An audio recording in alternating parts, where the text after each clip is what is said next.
Hey, welcome back to Bullpen Sessions. My name is Andy NEARY, and this is episode 305. Today, I am joined by Patrick Corrigan. Patrick is the founder of Palladium Point, a premier recruitment firm laser-focused on the commercial insurance brokers industry.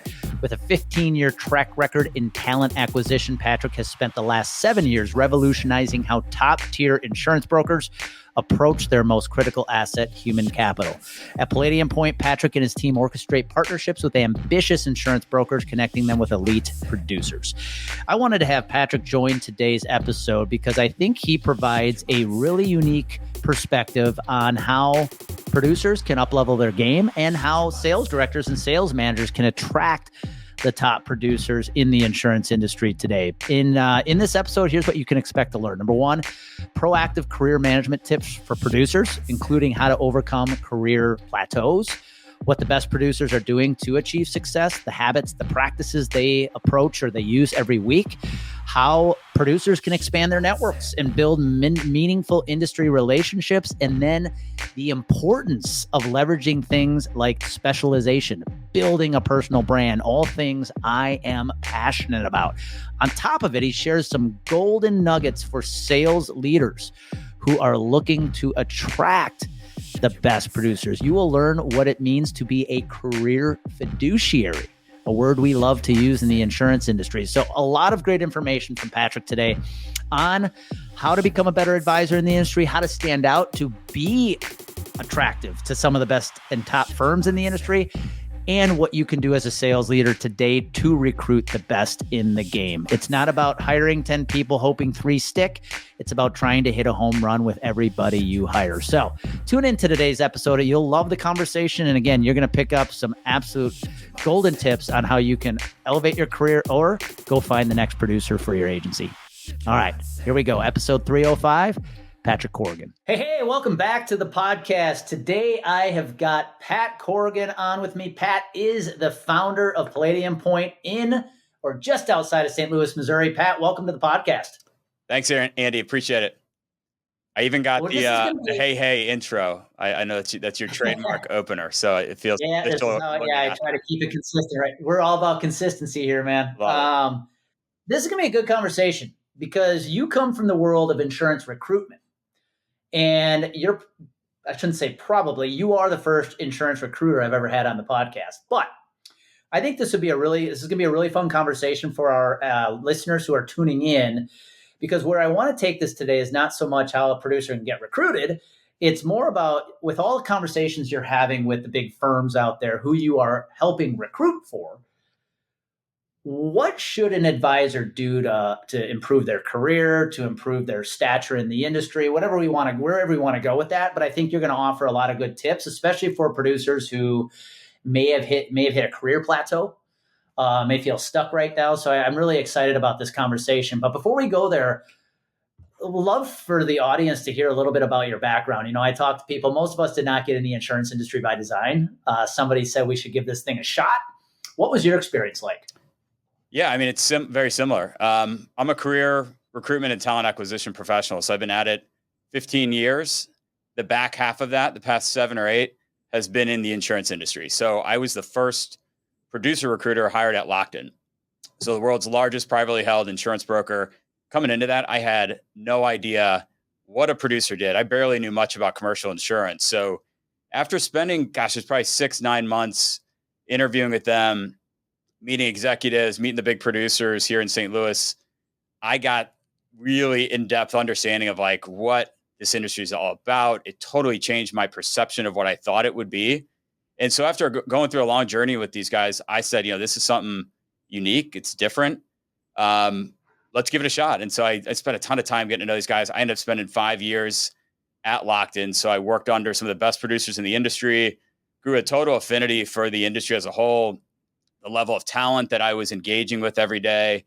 And then so rewind 2 years ago, a lot of soul searching and a lot of kind of self-discovery to think, what's my long-term vision here? And it's a lot of what I do as a recruiter is help people think about what is your long-term game? What's your why? What's your driving force? All that.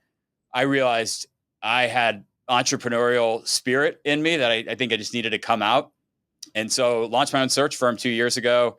we've been growing really fast over the past 2 years, built a big team here, working with some great clients and great people over the past 2 years. We're having an absolute blast.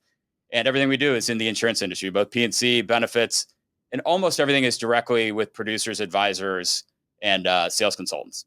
I'm curious. I took that same leap, in 2021. Even before 2021, it was kind of a side hustle, but I went all in on it in 21, going out on my own. Since doing that yourself, what are some of the biggest lessons you've learned starting your own business versus doing what you do for somebody else? Definitely. It's a great question. There's a lot of parallels with, I think, what a good producer does. And so I've realized the value of coaching, mentorship, guidance, outside advisors. Like, I knew I was a good recruiter, but I had never owned a business.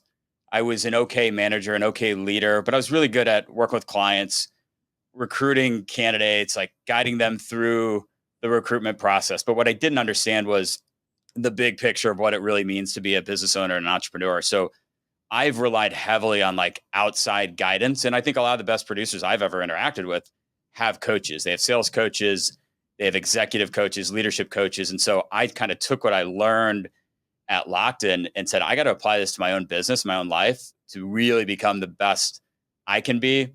So my number one thing is the outside guidance and coaching. I know obviously you know that from your profession and the importance that can bring. And so that was number one. Number two, it ain't easy. Like, I've got a young family. My wife was a part-time nurse at the time. I knew there was no plan B. There was no going back to what I was doing. I had to make this work. And so it just took a lot of grit, tenacity, resilience, all the thing I think a good producer and an advisor has.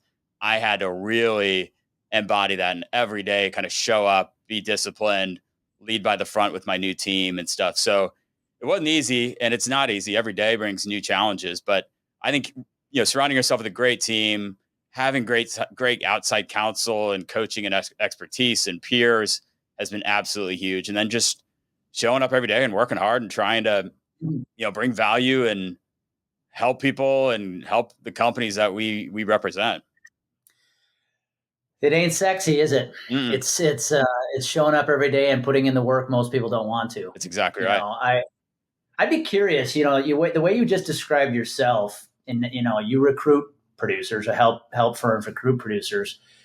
Do you often see a lot of those same characteristics in the producers that you see often recruited at the highest level? For example, when we work with advisors, I often look and say, okay, this person, though they may be a producer for somebody else, they think like an entrepreneur, or a term we use today, intrapreneur, right? You're still an entrepreneur, but technically working for somebody else, where they invest in themselves.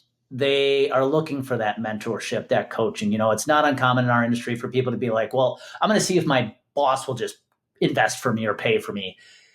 Do you often find those same traits you see in yourself applied to the best producers that you're often recruiting for the big firms? 1,000%. Yeah. I mean, I look at us as a producer. I think they're entrepreneurs. You could say intrapreneur or entrepreneur, but at the end of the day, they should be building and managing their own business within the platform that they represent. Right. So they're part of the greater culture and accretive to the brand and the broker that they represent. But really, at the end of the day, it comes down to them building and growing their own practice within the consultancy or brokerage that they're a part of. So absolutely, I would say in the top 3 to 5 traits I think a good producer has to embody, I'd put that entrepreneurial spirit up there at the very top.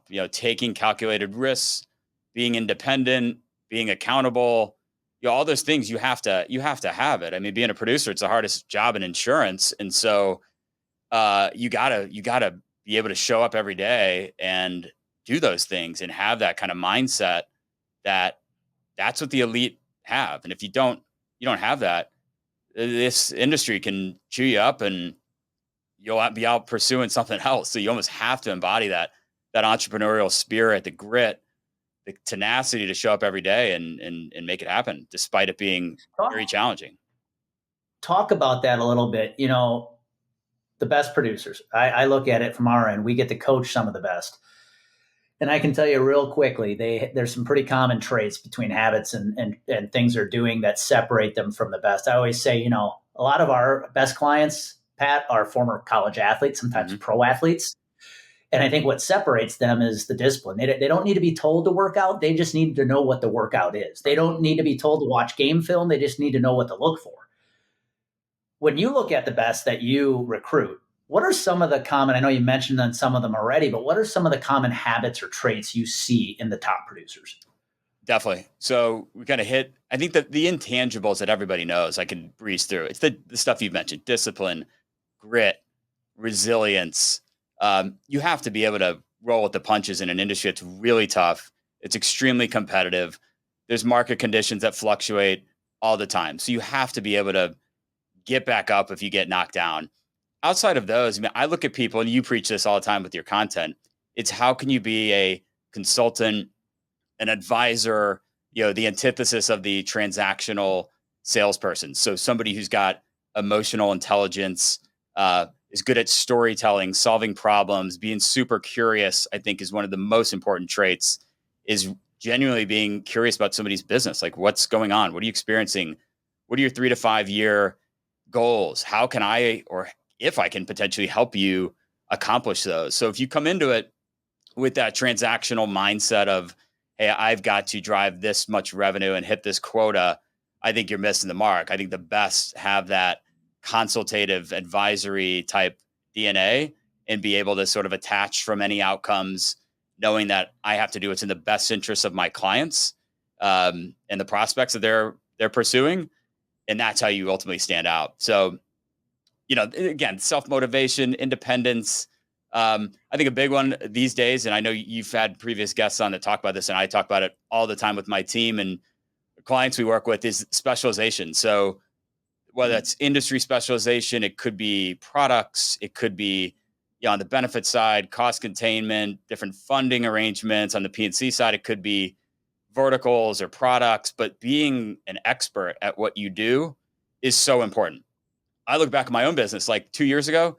If you looked at a business plan that I had, it was laughable because I was thinking, oh, I can chase all these different relationships I have in all these different industries. But I'm thankful every day I didn't, because I said, no, I'm going to double down on what I know and the network that I've built, because I love it. I know it.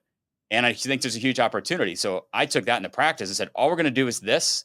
And we're going to be the best damn recruiting agency out there for people who need our support doing that. And I think the same goes for producers, like being an absolute student of the game, trade publications, conferences, seminars, webinars, like doing all that to put yourself out there as a real thought leader and advisor. I see the really, really good ones are doing that at scale, instead of just like being a generalist and kind of chasing the next BOR.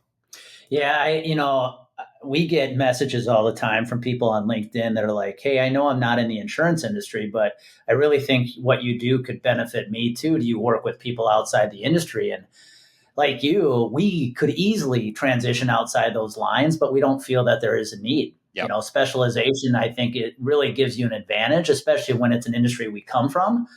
And I had a client on a few episodes ago who is a regional sales director. And he said the same thing. When they're looking for producers, that's one of the first things they look for is, does this person have a specialization where they can become a subject matter expert in a certain niche? Yep. So I think I want everybody to hear who's listening. I hope they heard that, because the days of being in the jack of all trades I think are done. Yeah.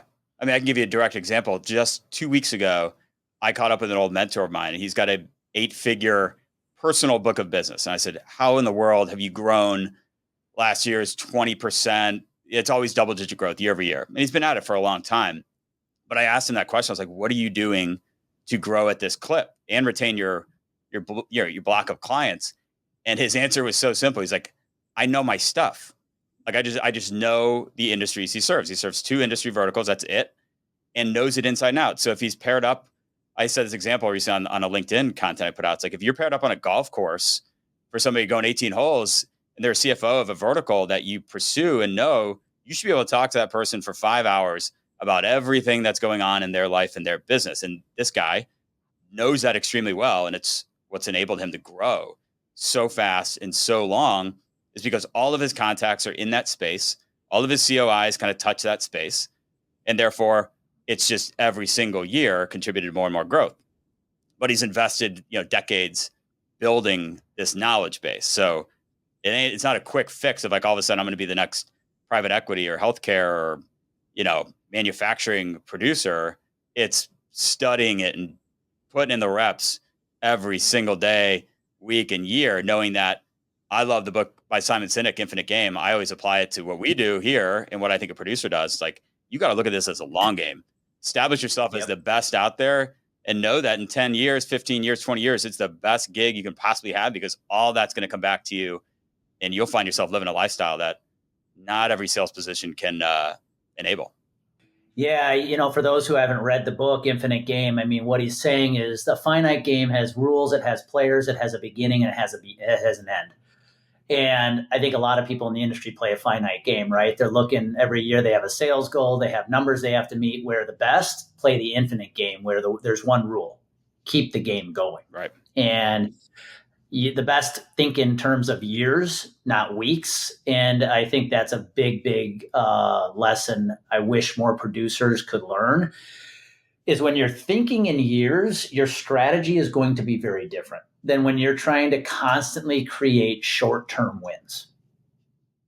Yeah. And it's damn hard to do, right? And it's hard to do in our industry, especially if you're selling commercial or employee benefits. The sales cycle isn't short. Right. If you're spending all your time trying to create quick wins, man, it can become a very frustrating career for sure. Definitely. But which is a good segue to, I have to imagine when you're working with your clients who are trying to recruit producers, you may find a producer who is stuck in their career, maybe thinking a change of environment is going to change their fortune. What are some of the telltale signs? Like, do you look for some warning signs? I always talk about the producers who jump to the next salary guarantee every 2 years. Yeah. What are some of the warning signs you look for as a recruiter where you're like, I don't know if this producer is the right fit? Yeah. Well, here's where I go with that. So if I'm thinking from the lens of the producer, some of the plateaus that I think people should be thinking about are number one is revenue stagnation, right? So if you're just like steadily growing, but you think your potential could be significantly higher, well, it's probably a good time to pop up and have a conversation, or at least even think about like, hey, am I in the right spot for the next 1, 3, 5, 10 years, whatever your runway is?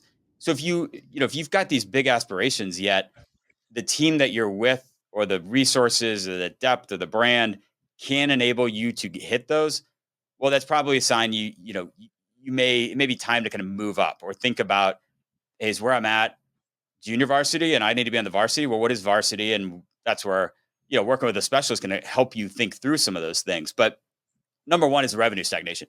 Number two, some of these things we call internally triggers. So we call them like, hey, if these things happen to a producer, oftentimes that leads them to at least evaluate where they're at. And you see a ton of consolidation in the industry, a lot of M&A activity. Sometimes those are good for a producer, sometimes they're not. So you always got to be aware of like, hey, what does this mean for my long-term potential? We always hear about client service support. Obviously, bringing in new clients is so damn hard. Retaining them with great bench strength behind you is a extremely important thing for a producer. So always evaluating, do I have the right team behind me to service the accounts that I'm out winning, right? Sometimes there's leadership changes. There's cultural changes where like you may have joined a firm because of this culture, this team. Well, if they leave, or the ownership group changes, well, all of a sudden that can change. And you might need to pop up and say, is this what I signed up for? Is it, or is there something that might be aligned better to my philosophies and my values and like the vision for where I see myself and my team and the industry going? So to me, it's all about like the term we call proactive career management. You always want to be proactively thinking, is this the optimal place for me to build my career? I always say to candidates we work with, you owe it to yourself, your clients, and your family to pop up every now and then and just do some self-reflecting. And, there's never it's one of those industries where it's an ongoing thing. There's never a pressure about this broker needs to fill this one producer role, then it's closed, then they kind of move on. No, it's an ongoing thing. And so for the producer, it should be the same thing. You should always be evaluating every quarter, semi-annually, yearly, do a reflection saying, is this optimal in every aspect of where I want my professional career? And if not, there's a lot of shifting in the industry. There's a lot of agencies and brokers and consultants doing some really cool things that, we always encourage people, just pop your head up every now and then, have a conversation and explore the market. You're not being disloyal. Just because you take a call doesn't mean you're unhappy or you're looking to move. It's simply market research and professional networking. I mean, I guess you could probably argue that the best time to take a conversation is when things are going well. 1,000%. Because if you're a producer behind your sales goals, feel like you're stuck in a corner right now, your career, you're stuck, that's where you're probably more apt to make an emotional decision. Right. That say an irrational decision just to get away from where you are. And it might appear that the grass is greener. And then you get to the other side and you're going, wait a second, this grass is just as brown as it was over here. Mm-hmm. And I've seen that happen time and time again. I've been part of those agencies, Pat. And one thing that I find interesting, I've had this conversation before with producers. I've had people say this to me. I'm afraid to make too many changes because I'm afraid of what it's going to look like in my resume. Mm-hmm. And my view on this, and I know it might not be the popular view, is whenever I hear that, I say, listen, let me ask you a question. If you're a sports fan, could we argue a guy like Nick Saban is the greatest college football coach ever? Yeah. I said, okay. How many jobs did he have before he became the head coach at Alabama? If you go look at his resume, he probably had 12 different coaching stops before he became the greatest college football coach anybody has ever seen. And I share that because I'm like, listen, if every move you're making in your head is a move that gets you closer to where you can achieve your greatest success, honestly, I don't care how many changes you make to make that happen, but you don't be afraid to make a move if you're too afraid of what it will look like on the resume. If it's a move you think that's going to get you closer to optimizing your full potential. What are your thoughts about that? Yeah, I mean, you absolutely nailed it. I was smiling because a lot of what you just said, I use the exact same vernacular and verbiage with my team and the people we talk to. But yeah, I mean, I think you absolutely nailed it because when we look at somebody's career journey, every move, like as long as you're doing your diligence to the best of your abilities, you're not going to nail them every time. If everybody did, I wouldn't be in business, right? So there's always going to be those where, you go somewhere and something changes, right? You may lose your best AE. You might get a new leadership. Your firm might get sold to. You might get merged. There's so much changes happening that you should never be worried of like what the image of your resume or the moves you've made is, because it's simply not. No, I'm not going to flip flop here. If you have a track record of doing it every year for an extended period of time, you may need to kind of look in the mirror and say, all right, is it me or is it the firm, right? Because at some point it becomes, well, are you rushing? Are you not evaluating things thoroughly? Are you jumping for a higher draw or base salary? So there's always those kind of things. But if you can talk through your story and say, look, I joined this company. I grew my book from here to here. This happened. I needed to evaluate things to put myself in the best interest of my clients. So I made this move. Then this happened. It's just a story, right? Like nobody's story is going to be this perfect, hockey stick, like linear, perfect growth and nothing ever happened. That's just not the reality. And especially in this industry that is changing so much. So I always encourage people, and the term we use, you'll see it on my LinkedIn content all the time. It's a career fiduciary. So I don't look at us as like a headhunter, a transactional recruiter who's just trying to make a placement fee. We're guiding people through what's in their best interest and in our client's best interest. And that means that we drove revenue and made a placement and everything worked out great. If it didn't, and I encourage somebody to pursue something that didn't have my best interest or my client's best interest, because I think it's in their best interest to say, hey, go here for a couple of years, gain some more experience, work under some great mentors, and then let's like come back, because then you're kind of ready for the next step up. Then that's great. And it goes back to the infinite game thing of like, I'm in this forever. And I think everybody should be viewing their career as forever. It's like, you might need to make some moves to put yourself in a position to really hit it big. And that might take, changing business cards and wearing different jerseys to get yourself into that point where you're really ready to thrive and kind of max out your potential. So I've got two questions there I'd love to ask you. One is for a producer, one is for the agent, the sales leader. So with that being said, I love what you just said there, because I think unfortunately what you see happen from time to time from the recruiting side of things is an agency will bring in 10 producers, know that 3 will succeed, and then they'll just keep running that process over and over again. Bring in 10, 3 will go, 3 will succeed, 7 will leave, do it again. Yep. You said career fiduciary, which tells me, no, my goal is every man or woman I'm trying to recruit, I want to make sure they're a success. I want to make sure they're going to become a successful piece of this firm I'm recruiting for, because that firm's probably paying them a nice chunk of money to come work for them. And I think that's important for agency sales leaders to hear. This isn't a cattle call of how many producers can we bring in, knowing the numbers are just going to say so many will succeed. How can sales leaders, that's what I wanted to ask you, Pat, what should sales leaders look for when recruiting a good producer so they can try to hit as many home runs as they possibly can with each new recruit? Yeah, definitely. So before getting to the answer, I use the 10, the 30% ratios all the time. And if you think about the damage that does, it's common knowledge. But yet we still see firms hire in droves and not assess people and do their diligence. The damage that's doing in the market is substantial, right? So you're thinking about, who are these people, these producers who are not going to make it?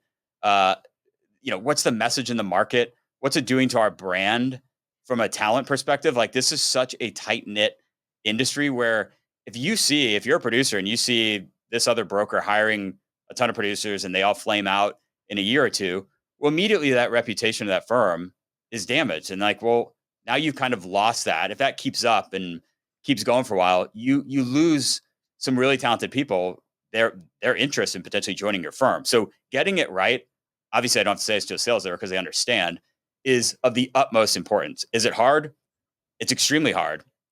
That's why we kind of represent a lot of firms who are ambitious about hiring. And so we're always guiding them through some best practices around how to attract and retain people, right? So it takes, and my team knows this, like the process, in order to run a really good process, I think for a broker to hire a good producer, it's got to be extremely thorough. Like you have to have, a lot of conversations, a lot of business planning exercises, personality assessments, cultural alignment. There's just like, if you rush through a process and say, hey, I'm going to meet this producer for coffee, introduce him to the, market leader, the sales leader, and let's roll out an offer. I think you're missing the opportunity to really evaluate who somebody is and make the best bets possible. And that means it's a time commitment. I mean, it's a huge time commitment. I know some of the sales leaders you've had on your podcast, like they have P&L responsibility. They have a huge team of producers. They have a goal of having to grow revenue and grow headcount. So it takes like either partnerships with teams like us who can like do a lot of the front end evaluation and quote unquote selling of their brand to them to kind of get people warmed up. But it's it's a huge time commitment, and you have to be doing it every single day. We talked about the reps. Like, I think the best sales leaders are ones that are every day either working with talented recruiters to get access to people, or they're just out there every day themselves. Who's the up and comer at a competitor? How can I get in front of them? How can I nurture relationships with my competitors so they can be on the front lines trying to poach from their competitors? Like, you almost have to like map out org charts and say, all right, this is my biggest competitor. Well, who are their best producers? And I need to know who they are, and not try to poach them and not try to say, hey, you got to come work for me, but just, you get to know them. It's networking. It's, what are you all about? What makes you tick? Yeah. What are your long-term goals? If you're content, great. If not, we should keep in touch because things change, and would love to like maintain this dialogue. And you got to like do that at scale and maintain those relationships, stay organized, and every single day, week, show up and like try to build relationships with people, because I just think it's the only way you can possibly grow at the clip you want to grow is by always having a pipeline of talented folks. That's actually really good advice. And I don't want to make you repeat yourself there, but it's something I didn't even think about going into this episode, which is, okay, we spent a lot of time talking about the characteristics and the traits and the habits of the best producers. But like you just said, as a sales leader, you've got to have a consistent pipeline of recruits. Mm-hmm. So what is your advice to the sales leader that might be listening into this episode? What can they be doing on a weekly basis to make sure that their pipeline of potential recruits is full? Yeah, definitely. When I started at Lockton, I made a trip to the global headquarters in Kansas City, and it was an awesome experience. I got to meet all the shareholders and the executives and stuff, and they were still to this day, 7 years ago, something stood out that the CEO told me. He goes, you know what, he didn't know who I was or what I did. The introductory meeting, he goes, oh, so you produce producers. So that's a great term, and it stuck with me as I think of like how I embody kind of like what I do and the value that I bring. And I kind of think a sales leader needs to do the same thing. Like, and so if you think about being a producer of producers, when you think about what does a good producer do? Well, they show up every day. They're active. They should create content. They should make themselves like an employer of choice, or for the producer, a producer of choice, meaning I bring credibility. I have expertise. That sales leader needs to be out in the market pushing out that story every day. And it should be, I mean, I know some that have activity goals where every week I need to send 10 emails to competing producers. So I need to put out 2 pieces of content why our firm has a great culture and a great comp model, or, whatever those value add kind of selling points are. And so you almost need to like reframe yourself of like, all right, if I'm going to produce producers and I have to build a pipeline, what the heck am I going to do to make that happen? It starts with activity, it starts with a brand, starts with a value prop, content, like all the stuff we talked about, what a good producer does. I think a good recruiter and a good sales leader, for that matter, has to do the same thing. You have to approach it just like a producer does with building their book of business. You're building a pipeline of talent instead of building a pipeline of like prospects and clients. Same thing. Yeah, I love what you just said there, because we'd say it all the time with content. It not only can become a lead generation machine for sales, Mm-hmm. it can become the best recruiting weapon you'll ever have. I've been fortunate with the content we've created. Most of the people on my team right now are people that came to me wanting to work for us, not the other way around. And I think what you just said is spot on. We have sales leaders all the time, Pat, reach out and say, well, I'd love for you to teach our producers how to use LinkedIn better and create content more effectively. I was like, cool. But they don't put themselves in that same category. Right. And I'm like, hold on a second. You need to be creating content too and building that brand awareness, because that's going to become your recruiting tool. 100%. And it can't always. And you'll actually have producers who want to come work for you. Exactly. But if you make it all about, hey, here we just won best place to work and this and that, that's kind of table stakes. But I think the best are the ones that are like telling stories. Again, going back to producer, I think the best producers are storytellers. I helped this client do this. Here's why I can help you do that. But if you can tell a story of like, hey, we recruited this producer from this firm, they were stuck here, now they're doing this. Like, those are the kind of stories we tell every day in the market of like, hey, we just recruited this person. They built this book. They got from here to here. And here's what I think we can do for you when you're ready. It's not now. It may be down the road. It could be next quarter, next year. It doesn't matter. I'm not going anywhere. And I think that's what the employer value prop needs to be too, of like, there should be no expectations whatsoever in this. It should just be about, I want to get to know you, who you are, what makes you tick, and where do you want to go in life. And if I can help you get there, great. If not, then let's stay in touch. What you just referred to, we called a live case study. Sales leaders should be producing content, talking about the new producers they just hired within the last year or so, why the producer decided to come to work for them.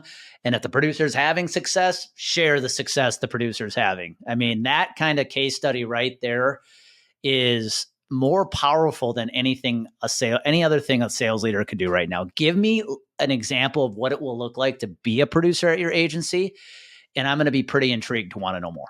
For sure.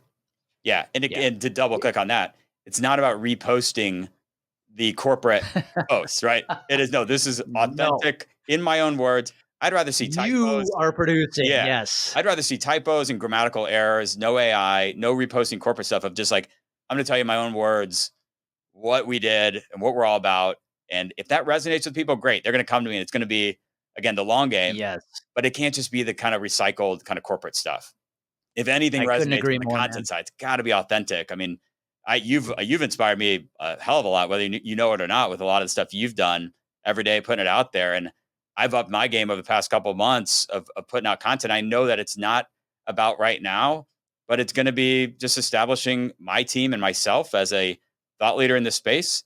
And I'm going to stick with it. I'm going to be consistent every single day. You're going to see me.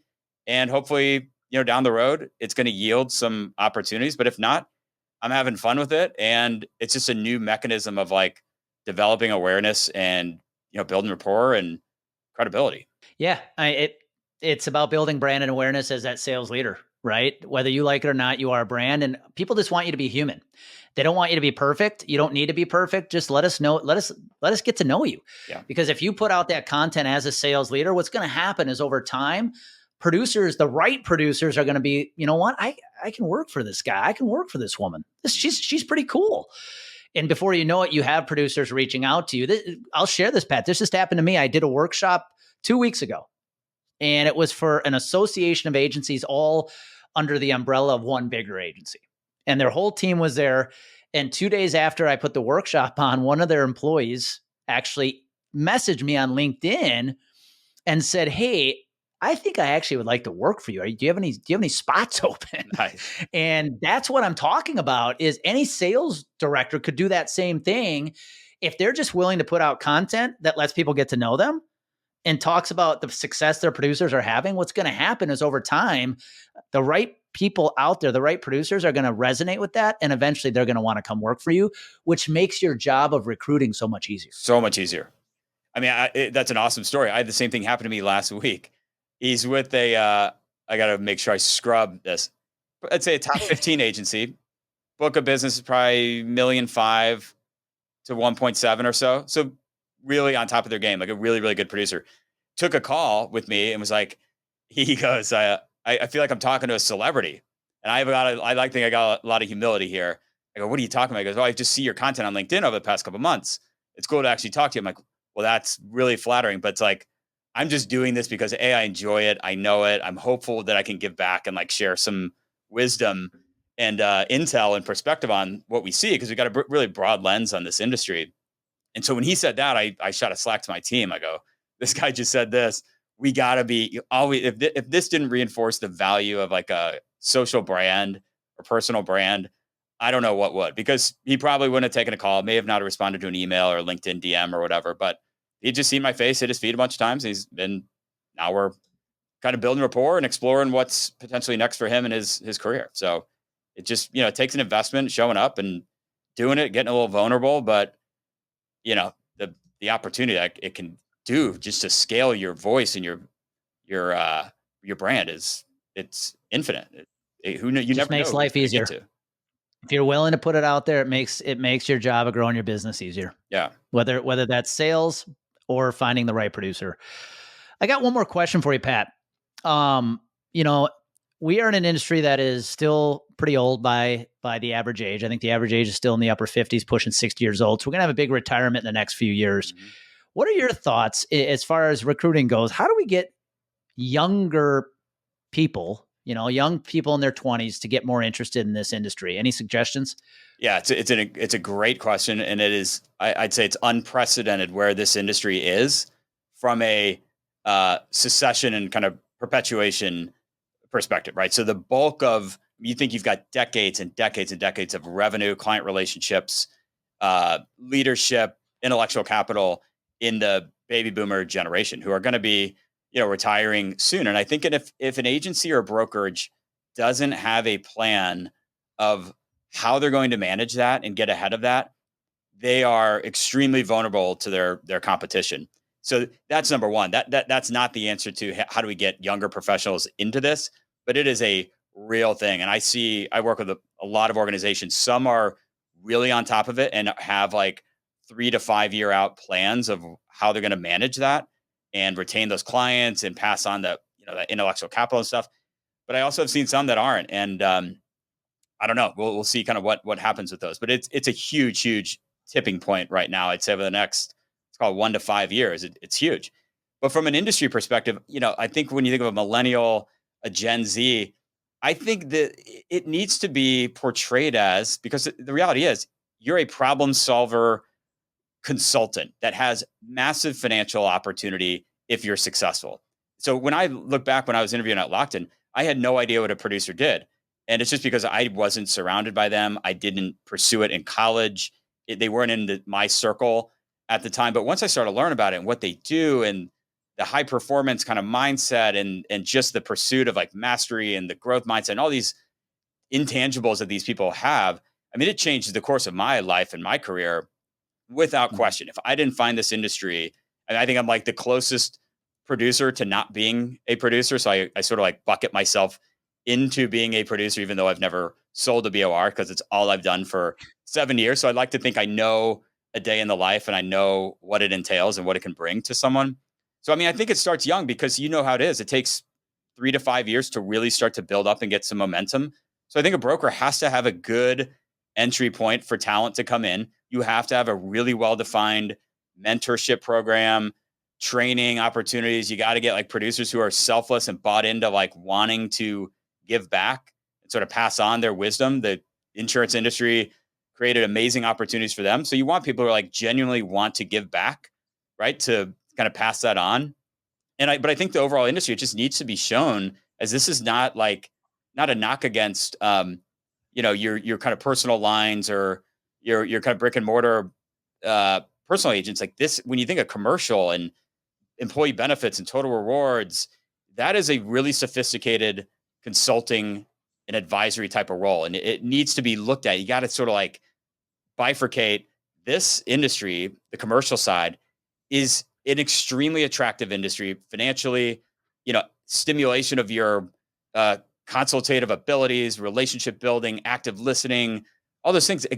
It's somehow we have to just get the word out to, college age or entry level people of like, you're going to have to invest a lot of time into this. But if you do, and you're supported, your career can go into an area that I've seen what it can do to people. And I know for a fact there's no other sales role that can enable the financial success, the ability to like work with big organizations on complex problems. There's nothing else like it. But it just, the optics are that it's kind of old and stale and not that sexy. So I think it's got to be an industry wide sort of revolution of how do we all get in front of the next wave of talent. And I can tell you, my team's on the front line doing that. Do we love to work with the big book producer? Absolutely. That's probably 80% of what we do are people who know what they're doing. They have a track record. They have a book. The other 20% is like, how can we get in front of your 1 to 2 year grinder who's like trying to make something happen, build relationships with them, watch them flourish. If they don't, how can we help you kind of get into it and get you in a better spot to get going? So we love that kind of stuff. My team is young, very ambitious people. So we want to like establish that peer-to-peer relationships with those people who are just getting started. Because I think it'd be so cool to be able to look back and, a decade and say, wow, we introduced this person to this firm and now they're the next sales leader or rainmaker because we kind of put that on their map and, planted that seed and watch it grow. So that was a bit of a tangent. Hopefully there's some takeaways there for the audience of like, how can Well, we all collectively do this? I like to think that's why we exist. I mean, let's be honest, the insurance industry is not sexy. Yeah. And it's outdated in many ways. And I think that's one of the reasons we're struggling to get young producers in is we're still the way we're training them is the way we trained them 30 years ago. Mm-hmm. And I get excited with what we're doing to disrupt the industry a little bit is trying to bring a new flair to it by teaching people how to grow brands. Because if you can teach young producers how to do it the way in a way that they've grown up, aka social media, Yep. You can teach them how to actually build a brand awareness. You can build a personal brand. Now, all of a sudden, the insurance industry can be looked at in a different light. Yep. Wait, you're telling me I can do this and have fun doing it? Yeah, you can. And to your point, Pat, it's a very lucrative career if you do it right. For sure. And that's what we're trying to do is say, all right, guys, let's be honest. The way we're bringing producers into this world is a little stale and outdated. Let's try something new. Employee of mine mentioned this in our sales meeting or team meeting today. I thought it was so pertinent. She's like, we're the most relevant coaching in the industry today because we're teaching you how to do it today. Yeah. And I was like, that's exactly what I'm talking about. And that's how we get new producers in. They do things differently. They use, I don't have my phone in front of me. They use technology differently. If you can teach them how to grow their business the way we can do it today, we're going to get a lot more younger people interested in this industry. 100%.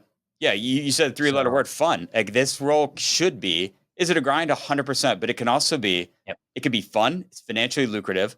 The autonomy you can have is unmatched. It doesn't exist in other like SaaS kind of sales roles or whatever, where you're constantly starting over every year. The residual model, the perpetuity, like the consultative, all that whole story just needs to be put out there more, because I forget the name of the guest you had. He was doing community health plans, and he had a really good story about about how he kind of architected his lifestyle around his business. And I've seen that firsthand of people who make pro athlete money being a producer, yet they operate how they want to operate, because they're, again, going back to the entrepreneurial topic. Like that is possible here.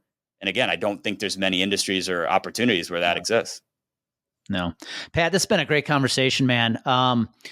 If we got a sales leader out there right now listening in saying, man, I could use Pat's services to help us find better producers, what are the most effective ways to get in touch with you? Yeah, first of all, I appreciate you inviting me on. It's an awesome chat. Heavy LinkedIn user. I mean, you can find me on LinkedIn. All my contact info is there, email, cell, my Calendly link.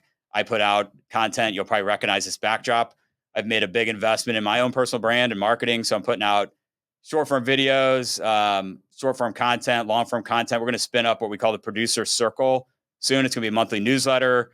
So tons of content out on LinkedIn. Find me there, shoot me a connection request, DM, and would love to talk. Whether you're a broker, sales leader needing help, if you're a producer who's kind of hit a plateau, you're feeling a little stuck, reach out anytime. We love having conversations. We talk about career fiduciaries. Never going to feel any pressure. There's never any expectations. Like we treat every conversation as like, what are you all about?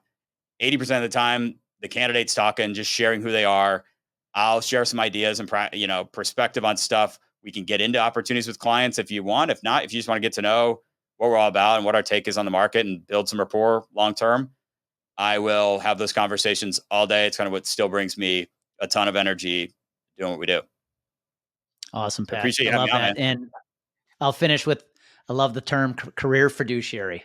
If you're looking to hire the best producers, not just any producers, Palladium Point, somebody you definitely want to get in touch with. So Pat, thank you for the conversation. If you've been listening into this, I hope you took a lot of notes, whether you're a producer or a sales leader who's in charge of finding more producers.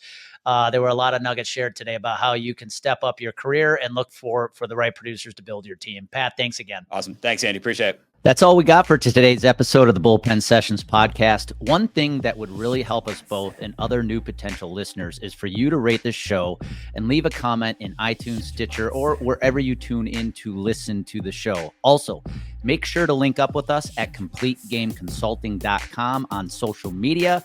And please share this podcast with anyone who you think might enjoy it. Until next time, remember, clarity creates confidence. Confidence creates consistency. Consistency makes you unstoppable.